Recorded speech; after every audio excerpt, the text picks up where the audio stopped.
You only listeners, in every story we explore, remember this: beneath the noise of circumstance and the drama of personality, the quiet mechanics are always at work. The subtle breaths, beliefs, meanings, and micro decisions silently shape who we become in this series. Like in flesh, the psychology of a conscious body, there is something extraordinary happening inside of you right now. Roughly 86 billion neurons are firing in coordinated electrical patterns inside your skull. Each neuron is connected to thousands of others, forming trillions of synaptic connections. Electrical impulses travel up to 270 miles per hour, and yet somehow, out of that biological storm, a world appears. Michael Pollan invites us to pause and ask the most unsettling scientific questions of our time. How does matter become experience? How does tissue become thought? How does chemistry become love, grief, memory, fear? Neuroscientists call this the hard problem of consciousness. Ladies and gentlemen, this is Rupert Sheldrake, parapsychologist on panpsychism. If the whole universe is made of unconscious matter, how come we're conscious? We ought not to be if everything's unconscious. And some philosophers say, well, the brain does all these things physically and consciousness is an epiphenomenon, it doesn't do anything. Others say that consciousness is an illusion produced by the brain. But then their critics point out that doesn't really answer it because illusion is a mode of consciousness. So you're simply explaining consciousness in terms of consciousness. That's why it's called the hard problem. There's been very little progress in the philosophy of mind about this problem until recently with the development of panpsychism. And panpsychism is primarily fashionable within philosophy of mind, surprisingly fashionable, even though it's very similar to ancient animistic worldviews we're all supposed to have grown out of. Panpsychism was really put forward originally by Galen Strawson and has been elaborated by people like Philip Goff, who's spoken here at this festival, in order to solve the hard problem. And what they say is, well, there's a little bit of consciousness inside electrons and atoms, and a little bit more in molecules, a bit more in cells, a bit more in tissues and organs. And then by the time you get to brains, it's a difference of degree. More consciousness emerges in brains, but it's not something completely new appearing from a totally unconscious universe. It's a difference of degree. You only fan members, here's Michael Pollan. Hello, my name is Michael Pollan, and I'm the author of A World Appears, A Journey into Consciousness. So this is an unusual book in that you may know less at the end when you finish it than you do at the beginning. But that's because a lot of what you think you know about consciousness turns out not to be true. We don't know. I was surprised how little we know and how open scientists and philosophers have become for that reason, that they're seriously exploring ideas I thought were kind of crazy before I started on this process. Ideas like panpsychism, which is the idea that everything is conscious.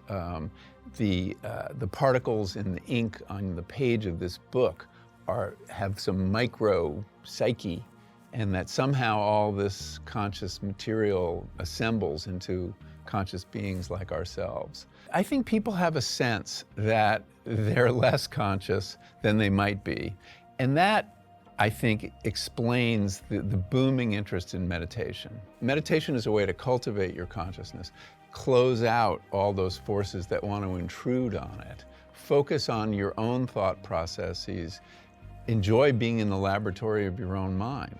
So one of the things that you will learn, and that I learned, is that, it's one thing to work on the problem of consciousness. How does a brain produce it? If that indeed is how it happens, it may not be how it happens. But the fact of consciousness becomes more important, at least it did to me. The miracle that when we open our eyes, a world appears. That when you're watching this video, there's something else that I can't see that's going on in your head as you comment on it, on what I'm saying and what you see. And that this is miraculous, and it's one of the great mysteries in the world. We can map the brain. We can measure electrical activity. We can observe blood flow through MRI scans, but we still cannot explain how subjective experience arises from physical substance. 3 pounds of gray matter give rise to Shakespeare, to war, to forgiveness, to your childhood memory. The mystery alone should humble every human alive. Across demographics, across cultures, across religions, this is a universal. Every human being wakes up inside to a private interior world. A child of Nairobi, a businessman in Tokyo, a mother in Seoul, a soldier in Texas, all inhabit consciousness. The outer circumstances differ, but the interior theater of awareness is shared by all. And here is what is staggering. Studies show that nearly 47% of our awakening life is spent mind wandering. Nearly half of our lives are spent not fully present. That wandering mind is strongly correlated with unhappiness. It does not matter what demographic you study, income level, gender, culture. When attention drifts into rumination, stress increases. The Buddha understands this. 2,500 years ago, he said, "The mind is everything. What you think, you become." Modern cognitive neuroscience confirms neural pathways strengthen with repetition. The brain literally rewires itself around dominant thought patterns. This is neuroplasticity. The brain is plastic. Men and women exposed to chronic stress show measurable changes in the amygdala and hippocampus. Trauma reshapes the brain, but healing can reshape back by focusing on the mechanisms that are causing this. Pollan's work on consciousness is not abstract philosophy. It is an innovation to reclaim attention, to realize that awareness itself is the first step towards freedom. But awareness alone is not enough. Michael Pollan invites us to pause. I realize the opposite of spiritual is not material, it's egotistical. And to the extent you can transcend your ego, you will have spiritual experiences. And they're right at hand, you know. It's just about your perspective. There's plenty of wonder without stipulating a beyond. This is where Justin Whitmel Earley steps in with psychological truth. Hey friends, my name's Justin Whitmel Earley, and one of the central practices in my new Bible study, The Body Teaches the Soul, is breath prayers. You may or may not know that breathing is one of the central practices for the health of your body and one of the central spiritual aspects of your body. Because when God made the body, He made a body and breathed life into it. And that intersection of the physicality and spirituality is breath. So one of the things that you can do to embrace your health and your holiness is to practice breath prayers. This is where you pray as you breathe. For example, inhaling, saying, "Lord, you are my peace," and exhaling, "I put my trust in you." This kind of practice not only moderates your body's emotion, but it also connects you with the Lord who made your body and your emotions. So give it a try. God bless you. Most modern cultures ignore. You cannot think your way out of what your body has practiced. Biology is not separate from spirituality. Your body is not a vehicle carrying your mind. It is your mind embodied. The vagus nerve, the longest cranial nerve in the body, connects your brain to your heart, lungs, and gut. It regulates your stress response, slows breathing, stimulates the vagus nerve, and signals safety to your nervous system. When you breathe deeply and slowly, cortisol decreases, heart rate stabilizes, inflammation reduces, and that's why each of us need to work on our breath. This is not mystical. It is measurable. Your KPI, your key performance indicators. Get your journal out. Find out what KPIs are. Measure them. What time am I getting up? What time am I going to bed? What time am I eating? Those are all KPIs. Children who practice mindful breathing show improved emotional regulation. Veterans with PTSD who engage in body-based therapy show reduction in hypervigilance. Women with chronic anxiety demonstrate improved resilience through somatic practice. So ladies, start practicing your somatic therapies. Men struggling with suppressed emotional processing benefit when movement and breath are integrated into treatment. Gentlemen, get out there and start walking. Learn isometric breathing patterns and try it. It's hard to do, but you can do it. Anything's possible. Your body is constantly teaching your nervous system whether the world is safe or dangerous. Earley argues in his book that habits are liturgies. From a psychological standpoint, habits are neural grooves. What you repeat, you become. And we learned that in a previous episode when we talked about Dr. Vincent Norman Peale. Consider this. Approximately 95% of daily behavior are automatic. That's your subconscious mind doing that stuff. That means most of your life is governed not by conscious intention, but by practice embodiment.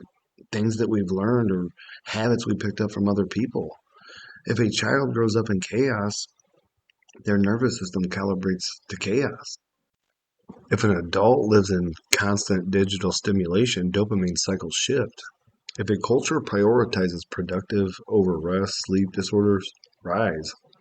Globally, sleep deprivation affects nearly 1/3 of adults. Chronic lack of sleep impairs immune function, increased risk of depression, and reduces cognitive performance. The body keeps the score, everybody. And yet, healing is also biological. Regular physical movement increases body-derived neurotropic factor, which supports neural growth. Exercise has been shown in multiple meta-analyses to be as effective as medication for mild to moderate depression in some populations. Gratitude practices increase activity in the medial prefrontal cortex. Compassion meditation increases gray matter density in regions associated with empathy. The body teaches the soul because biology and belief are intertwined. Now let's go deeper. Look at animals. Audience members, did you know that elephants grieve their dead? They return to bones of deceased herd members and gently touch them with their trunks. Wolves regulate their aggression through social hierarchy and body language. Dogs synchronize heart rates with their owners. Studies show that when a human and their dog gaze into each other's eyes, oxytocin levels rise in both species. Connection is biological, everyone. In humans, loneliness increases mortality risk comparable to smoking 15 cigarettes a day. Social isolation raises inflammation markers across demographics. Across continents, belonging predicts health outcomes more strongly than wealth alone. Biblically, the body describes us as a temple. From a psychological lens, this is not merely metaphor. The body houses consciousness. It houses relationship. It houses memory. In Buddhism, mindfulness of the body is foundational, not to escape suffering, but to understand it. Observation, sensation. Observation, breath. Observe thought non-judgmentally. In clinical psychology, this is called metacognition, the ability to observe thoughts rather than be consumed by them. When Pollan explores consciousness, he is asking, what is this observing awareness? When Earley explores embodied habit, he is asking, how does the awareness become lived reality? And I think that's what a lot of my audience members are asking as well. Together, these books collapse the false divide between intellect and flesh. For men who have been taught to suppress emotions, research shows that emotional suppression increases symptomatic nervous system activation. It elevates heart rate and blood pressure. Strength is not stoicism. Strength is regulated presence, everyone. You can do it, man. It's up to you to lead, to guide. You got this. For women who have carried disproportionate emotional labor, chronic stress, dysregulated cortisol cycles, and increases autoimmune vulnerability. For women who have carried disproportionate emotional labor, chronic stress dysregulates cortisol cycles and increases autoimmune vulnerability. Rest is not indulgence. It is psychological repair. Because a lot of our women in today's world, they're high thinkers. All they're thinking is, that's where their stress comes from. For children growing up in a digital overstimulation world, excessive screen exposure correlates with reduced attention span and increased anxiety markers. Embodied play restores neural integration. And if you guys haven't checked out the episode that we did by Jonathan Haidt, I think you should go back and check it out. It was called The Anxious Generation. If you haven't seen that book, get out there and check it out. It's a good one. For aging adults, everybody, social engagement and moderate physical activity reduce cognitive decline risk. The mind does not deteriorate in isolation. It withers without stimulation and connection. We need agency, everybody. We got to have friends and people we see and talk to. Mind, body, soul. Not separate categories, one organism, and that's you. Here are the mind-blowing parts. The atoms in your body were forged in stars billions of years ago. Carbon, nitrogen, oxygen, stellar remnants. The same material that forms galaxies forms your nervous system. Consciousness is the universe experiencing itself through human form. For a psychological standpoint, this is reframe shame. You are not broken machinery, you are biological poetry. And you are the author in your own story. Write it. You have the pen in your hand, and healing becomes both scientific and sacred. When you sit quietly and breathe slowly and regulate your vagus nerve, when you practice gratitude, you reinforce neural pathways of appreciation. When you move your body, you release endorphins and strengthen hippocampal functions. When you serve another human being, oxytocin rises and stress decreases. This is not self-help. This is neurobiology aligned with spiritual wisdom. Pollan invites us to marvel at consciousness. Earley invites us to steward embodiment. Together they declare awareness without practice remains theory. Practice without awareness becomes ritual, but awareness embodied becomes transformation. So here is your prescription, spoken as a psychologist to a global audience. Guard your attention. It shapes your neural architecture.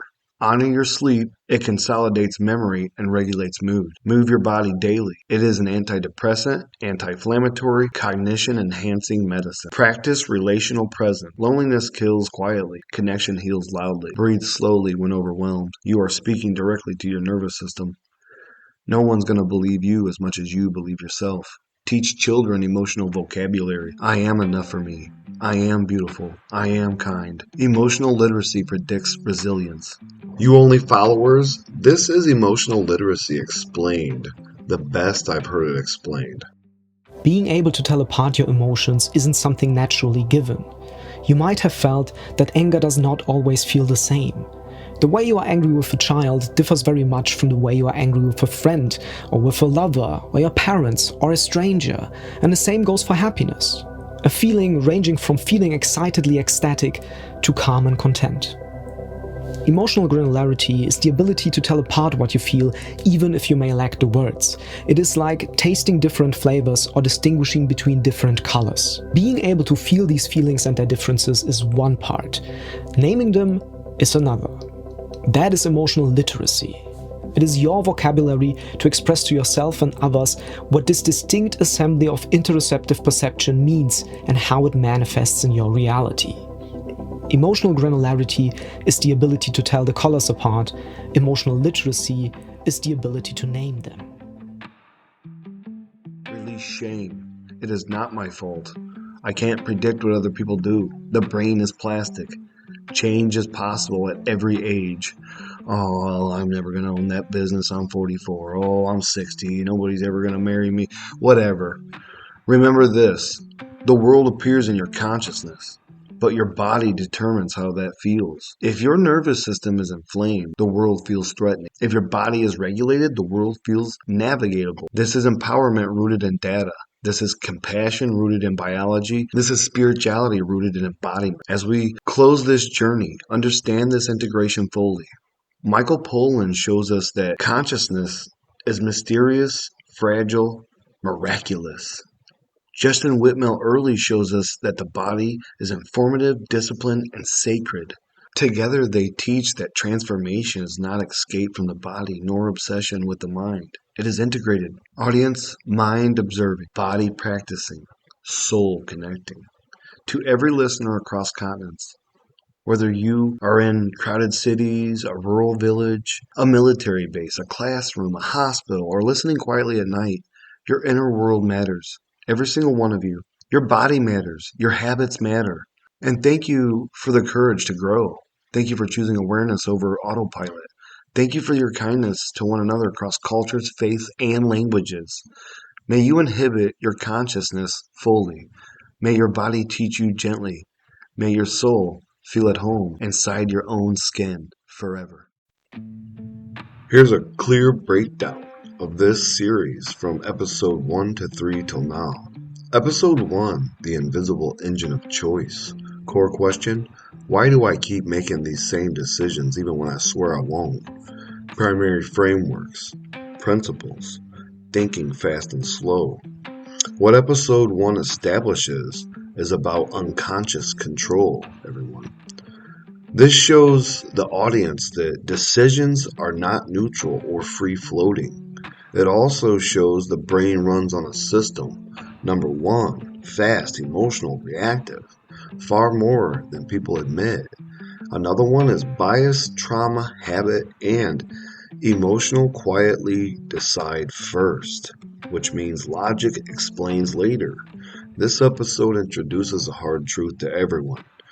Doing nothing is still a decision, and often the most dangerous one to our internal rebuilding. Why this matters for this series. Episode 1 destroys the illusion of pure willpower, everyone. This leaves listeners realizing I am not broken, I'm patterned. Reflection isn't weakness, it's leverage. And this primes us for responsibility without shame, which is critical before episode 2. And in episode 2, Jocko Willink and Leif Babin, extreme ownership and the cost of carrying the weight. Core question, if my patterns aren't my fault, why do I have to deal with the consequences? And that happens to a lot of my fan members because they send me emails expressing this stuff. Primary themes, mindset under pressure, service, duty, and identity, trauma, moral injury, and nervous system overload. What episode 2 does, everyone? Episode 2 is where ownership meets biology. You pivot from decision making to identity under strain. Why strong people fracture internally. Why discipline alone fails after prolonged stress. Why service members, caregivers, parents, and leaders struggle after the mission. Also, children who suffer from, crucially, you introduce nervous system dysregulation, the limits of grit, healing as a biological plus psychological plus spiritual process. And that's something I struggle with too, because I get on it and then I fall back. I forget about it the next week or whatever. We all do that. It's like creating a New Year's resolution. I'm going to lose weight this year. You do it for 3 days and then you stop. Or you see book marketplace, people selling their dumbbells. And there's so many dumbbells for sale in the month of February on these platforms. Look at it. It's true. Key insights for extreme ownership is extreme ownership without regulation becomes self-destruction. And that's what I've learned from listening to that book over and over on Audible. Extreme ownership without regulation becomes self-destruction. This episode reframes responsibility. Ownership does not always equal punishment. Ownership equals learning how the body brain actually heal together. And why episode 2 must come before episode 3. You strip away the myth that if I just try harder, I'll be fine. Only after that illusion is gone can you introduce habits, embodiment, and consciousness without sounding like a self-help fluff. And that's the truth, because I'm not trying to sound like a self-help fluff on here. This is a journey between us. We're all doing this together. And more followers are joining by the day. Episode 3 is mind, body, soul. And we've talked about that on other episodes. The integration episode here is what this is. And this core question here, if awareness isn't enough and discipline isn't enough, what actually creates lasting change, everyone? This is where the book comes in. Not as an idea, but as mechanisms. Book 1, A World Appears. What it contributes to this series, consciousness is not passive. It constructs reality. And we have to remember that every single day. Consciousness is not passive. It constructs reality. Then another one, perception changes and shapes experience before meaning ever forms. Also, awareness is the entry point for change, not the end point. And awareness is important. Connection to episodes 1 and 2. Episode 1 showed how the mind runs automatically. Episode 2 showed how stress hijacks the system. Pollan explains why awareness alters the system itself. This answers why noticing your thoughts actually changes your life, everybody. Here's Michael Pollan. So there are people today who are pretty sure that plants are conscious. And one of the things I did in this book was try to build up from the simplest case of consciousness up to the most elaborate, which is the human self. There are scientists, they call themselves plant neurobiologists, who are pretty sure plants are conscious, and they cite as evidence some remarkable things plants can do. Their roots can navigate a maze, as well as a mouse or a rat could. Plants also have a vocabulary of scent, hundreds of different scents that they can either read to see what's going on in their environment or emit to, say, warn other plants around them of danger.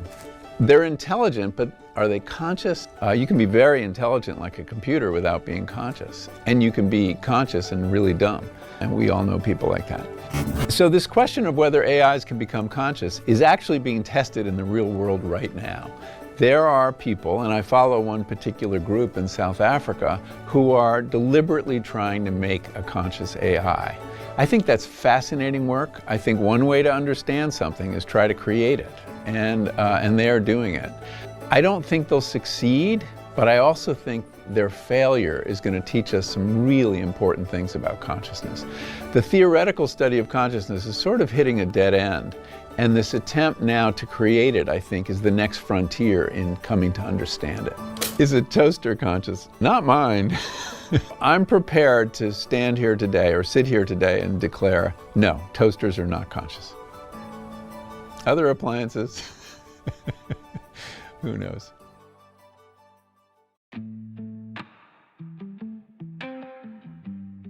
Book 2, The Body Teaches the Soul, what it contributes here. Habits are embodied theology. Habits are embodied theology. Remember that. The body learns before the intellect agrees. Healing encoded through rhythm, petition, and ritual. Remember, Norman Vincent Peale said, with every repetition. Connection to episodes 1 and 2. Episodes 1, you don't choose freely. Habits choose for you. What you're doing right now is what you're going to be doing in 5 years. If they're bad habits, it's going to be way worse. If it's good habits, they're going to be way better. In episode 2, the nervous system must feel safe before it can change. Early shows us how the body becomes the bridge between insight and transformation. So this answers why knowing better doesn't mean doing better and how to fix that. The full series arc here, like a clear and cohesive come together. Episode 1, you are shaped by forces you don't see. Episode 2, responsibility without regulation breaks people. Episode 3, lasting change happens when awareness shapes habits and habits retrain the body. This is psychiatrist Dr. Daniel Amen. What is the smallest thing I can do today that will make the biggest difference in your life? And so our number one tiny habit is before you do anything, before you say anything, before you eat anything, just ask yourself, is this good for my brain or bad for it? And that's what we're trying to do here. This is not 3 episodes, it's one argument unfolding. 1, awareness, the mind. 2, ownership with compassion, identity, and the nervous system. And every one of you got to work on your identity. That's where a lot of your problems come from. Who am I? What am I doing? They pump so much music into your brain. You're a cowboy. You're a gangster. You know what I mean? Think about it. And a third one is integration through habit and embodiment, body and soul. Thank you guys for listening to the You Only podcast. And this is why this series works and why it works strongly. It avoids toxic positivity. It avoids shallow motivation. It respects trauma, biology, and meaning. It offers practical pathways without dismissing spirituality, because that's one of the most important things. Who are you connecting to if you aren't connecting to God? Come on. You could be an atheist. Go ahead. Most atheists come back to their home religion anyways. And thank you guys again for listening, and hope you're enjoying this series. I cannot wait for you to hear episode 4. I want to tie all 3 of these episodes together at this moment. Episode 1, the invisible engine of choice. Core question, why do I keep making the same decision even when I swear I won't? I do this, I know you do it too. Primary frameworks here, principles, thinking fast and slow. And what episode 1 establishes is about unconscious control, fan members. This shows the listener that decisions are not neutral or free-floating. The brain runs on system 1, fast, emotional, reactive. far more than people admit. Bias, trauma, habit, and emotional quietly decide first. Logic explains later. And this episode introduces a hard truth to all of you. Doing nothing is still a decision, and often the most dangerous one. Followers, here's Chase Hughes, renowned American behavior expert, former U.S. Navy chief, and author specializing in intelligence, operations, behavioral profiling, and persuasion. Reticular activating system. Whatever you want to change in your life, anything you want to change in your life, jam it down into that part of the brain. And the way to jam it down into that part of the brain is, how can I communicate this to a dog? It requires imagery, emotion, smell, and then repetition. Just training a dog. There's a formula that I used to teach for actual brainwashing, and it works the same to brainwash ourselves out of a behavior or into a new behavior. It's focus, emotion, agitation, and repetition. So agitation meaning I'm going to change my environment very regularly so my brain doesn't go into, I'm familiar with this mode. So it's like, wow, these walls are a different color in my office. My couch in my living room's in a different place. I can continuously move things around to force my lower brain to say, things are new, you need to pay attention. Why this matters to this series? Episode 1 destroys the illusion of pure willpower. This leaves listeners realizing, I am not broken, I'm patterned. Reflection isn't weakness, it's leverage. This primes everyone for responsibility without shame, which is critical before episode 2. And in episode 2, Extreme Ownership with Jocko Willink and Leif Babin, the cost of carrying the weight is what it's really about. Core question. If my patterns aren't my fault, why do I still have to deal with the consequences? I know you're asking yourself that right now. Primary themes here. Mindset under pressure. Service, duty, and identity, trauma, moral injury, and nervous system overload. What episode 2 does? Episode 2 is where ownership meets biology, everybody. You pivot from decision making to identity under strain. Why people fracture internally? Why discipline alone fails after prolonged stress? And I know some of you felt that. Why service members, caregivers, parents, children, and leaders struggle after the mission. Crucially, you introduce nervous system dysregulation, the limits of grit. You Only fan members, this is Dr. Nicole LaPura talking about regulation and dysregulation. To me, what a regulated and dysregulated nervous system is. Our nervous system has 3 stages according to polyvagal theory. The first one is the feeling of safety. Safety, rest, digest, life is good, I feel calm in my body, I eat when I'm hungry, I stop when I'm full, I sleep really well, I feel happy. And then the next one is activation. Activation is fight, flight, freeze. We shift into that when we've got big projects, when there's big events that are happening, maybe at work throughout the day, but a lot of us will get stuck there. And then the last one is overwhelm or shutdown, where at the end of the day, let's just say you've been living in fight or flight all day. When you go home, you go straight for a bottle of wine and the Netflix, you're shutting down. And that might mimic that first safety phase, that parasympathetic phase, because you're not doing anything. But all you've done is put your stressors or your fears up onto a shelf. You know that you have to deal with them the next day. Healing is biological plus psychological plus spiritual process, You Only fan members. And the key insights here, extreme ownership without regulation becomes self-destruction. Quit destroying yourselves, you quiet rebuilders. I know you're listening in your bed right now or on that treadmill. This episode reframes responsibility. Ownership does not always equal punishment. Ownership equals learning how the body and brain actually heal, slowing down, forcing yourself to take the slowest pivots until your brain is soothed. Why episode 2 must come before episode 3? You strip away the myth that if I just try harder, I'll be fine. No, you won't.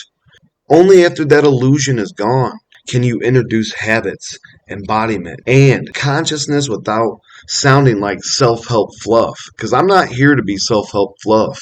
I'm walking on this journey with you, side by side. So in episode 3, mind, body, soul. This is the integration episode, everyone. Core question here is, if awareness isn't enough and discipline isn't enough, what actually creates lasting change in us? This is where the books comes in, not as an idea, but as mechanisms. Both of these books are wonderful. Book 1, A World Appears. What it contributes to this series. Consciousness is not passive. It constructs reality. Perception shapes experience before meaning ever forms. Awareness is the entry point for change, not the end point, everybody. Connection to episodes 1 and 2. Episodes 1 showed us how the mind runs automatically. Episode 2 showed us how stress hijacks the system. Pollan explains why awareness alters the system itself, why noticing your thoughts actually changes your life. Book 2, The Body Teaches the Soul. What a wonderful read. It contributes habits are embodied theology.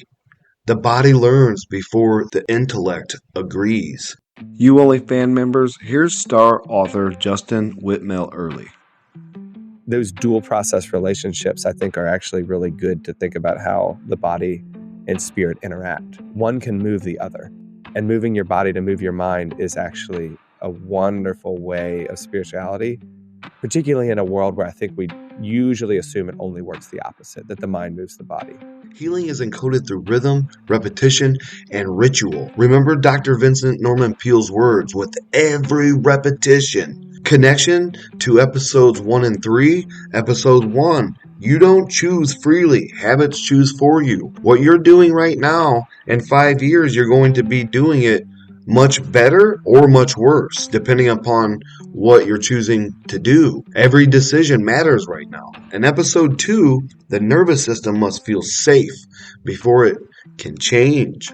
Early shows how the body becomes the bridge between insight and transformation. So this answers for all You Only fan members why knowing better doesn't mean doing better and how to fix that. And that's why we're here, and that's why you're listening now. So here's the full series arc. This should be clear and cohesive up until this point. Episode 1, you are shaped by forces you don't see. Episode 2, responsibility without regulation breaks people. Episode 3, lasting change happens when awareness shapes habits and habits retrain the body. Mind, body, soul. This is not 3 episodes, it's one argument unfolding, everybody. 1, awareness, that's your mind. 2, ownership with compassion, identity plus nervous system. 3, integration through habit and embodiment. Body and soul. Why this series works, everybody, and why it's going to work strongly. It avoids toxic positivity. It avoids shallow motivation. It respects trauma, biology, and meaning, so it offers practical pathways without dismissing spirituality. Thank you guys for listening to the You Only podcast. Tune in for episode 4.